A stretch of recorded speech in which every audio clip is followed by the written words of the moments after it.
Bismillahirrahmanirrahim. Alhamdulillahirabbil alamin wa sallallahu wasallam ala sayyidina Muhammad khatamil anbiya'i wa habibi rabbil alamin Abil Qasim amin wa ala alihi wa sahbihi ajma'in. Rabbi yassir wa la tu'assir, Rabbi tamin bi khair. Ahbabana fillah, diyufana a'izza, para penggemar majelis cinta ilmu di mana saja Anda berada.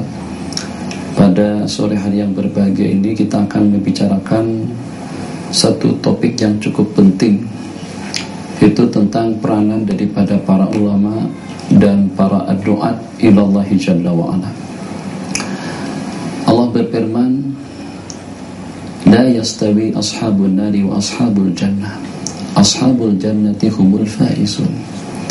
Tidaklah sama penghuni-penghuni neraka dengan penghuni-penghuni syurga.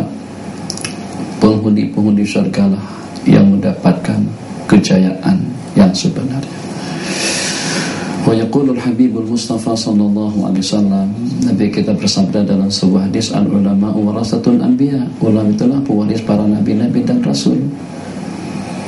Jadi mungkin barangkali wallahu alam, hadis itu hanya setakat kita riwayatkan, tapi ramai di kalangan para doa ilallah dan juga dengan ahbabana yang terlibat dalam dunia ilmu dan pendidikan yang tidak mengamati posisi ulama itu seperti apa yang sebenarnya sebagai warasatul anbiya, pewaris para nabi-nabi dan rasul. Jadi kalau kita melihat dan juga kalau kita mempelajari perputaran waktu daripada detik ke detik, daripada jam ke jam, daripada hari ke hari, dan juga daripada bulan ke bulan, daripada tahun ke tahun sampai meninggalnya baginda Nabi SAW, itu ternyata waktu beliau setelah terpilih sebagai Nabi dan Rasul hanya dihabiskan untuk mempersembahkan yang terbaik, memperlihatkan yang terbaik, memperkenalkan yang terbaik, mempersembahkan yang terindah daripada segala-galanya, yang positif, yang mulia, yang mendekatkan umat kepada Allah Jalla wa'ala. Jadi tidak ada satu aspek dan juga tidak ada satu upaya dan usaha daripada baginda yang janggal, yang sehingga membuat umat jadi kebingungan misalnya, atau juga membuat umat jadi resah dan bimbang, atau juga akan menjauhkan mereka daripada agama atau daripada Allah Jalla wa'ala. Jadi kalau kita lihat detik-detik waktu beliau, bagaimana dengan umat ini semakin sehari semakin dewasa, semakin berpeluang, semakin berkesempatan, dan semakin banyak anugerah yang Allah berikan, semakin dekat mereka kepada Allah, semakin tinggi posisi mereka, semakin mulia mereka di kalangan al-mala'il a'la, di kalangan para malaikat-malaikat Allah Jalla wa'ala, sebelum kita dianggap dan dikatakan mulia di kalangan makhluk-makhluk Allah yang ada di permukaan bumi. Nah, jadi pewaris para nabi-nabi dan rasul harus mewarisi sikap-sikap positif seperti itu. Innahum, para nabi-nabi dan rasul, lam yuwarrisu dinaran wa dirhama, tidak mewariskan uang dinar ataupun juga uang dirham, walakin warasul ilma, akan tapi mereka mewariskan ilmu. Sebab karena dengan perantaran ilmu kita akan terpandu, dengan perantaran ilmu hidup kita akan lebih bermakna, dengan perantaran ilmu kita akan mendapatkan kebahagiaan dunia dan akhirat. Ayat yang saya kumandangkan tadi, Allah berfirman, hal yastawi ashabun nari wa ashabul jannah. Siapapun mesti dengan jawabannya tidak. Apakah sama penghuni neraka, penduduk neraka dengan penduduk-penduduk surga di sisi Allah? Atau menurut pandangan sesiapapun? Jawabannya tidak sama. Sebab ashabul jannati humul faizun, penghuni-penghuni surga yang mendapatkan kejayaan. Kalau memang tidak sama penghuni surga dengan penghuni neraka, dan upaya peranan daripada ulama dan para doa ilallah untuk membawa umat ke dalam surga, untuk membawa umat kepada lembah keselamatan dan kebahagiaan, untuk membawa umat kepada kejayaan yang abadi, untuk membawa umat agar mereka dilihat dan direstui oleh Allah Jalla wa'ala. Jadi maknanya, kalau ulama sebagai warasatul anbiya, dan juga dengan para nabi-nabi tidak mewariskan harta, dunia, mata benda, dan juga dengan perkara-perkara seumpamanya. Yang mereka wariskan itu adalah nur, yang mereka wariskan itu adalah ilmu, yang mereka wariskan itu adalah iman, taqwa, muraqabah, dan juga dengan segala kebaikan. Kalau seperti itu, dengan jawaban yang sudah kita katakan tadi, dan juga dengan ayat yang pernah kita bacakan di sini, semuanya hafal, semuanya tahu maknanya. Hal yastawil ladina ya'lamuna wal ladina la ya'lamun. Apakah sama orang-orang yang belajar dengan orang-orang yang tidak belajar? Jelas jawabannya tidak sama.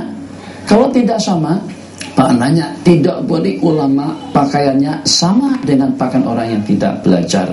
Tidak boleh ulama cara makannya tidak sama dengan cara makan orang yang tidak belajar. Tidak boleh pakaiannya ulama, geraknya ulama, kan minumnya ulama, berjalannya ulama, duduknya ulama, pikirnya ulama, pengorbanan ulama sama dengan pikir usaha pengorbanan orang-orang yang tidak belajar, yang kita sebut dengan jahil. Maka pada saat ulama membeda-bedakan sikap, pada saat mereka meniti dan juga berpanduan kepada nurullah, berpanduan kepada dua nur, dua panduan cahaya yang Nabi kita sebutkan di dalam hadis, taraktu fikum ma in tamassaktum lam tadillu abada, kitaballah wa sunnati. Aku telah mewariskan kepada kalian dua perkara yang kalau pada saat kamu berpegang teguh, kamu tidak akan sesat selama-lamanya.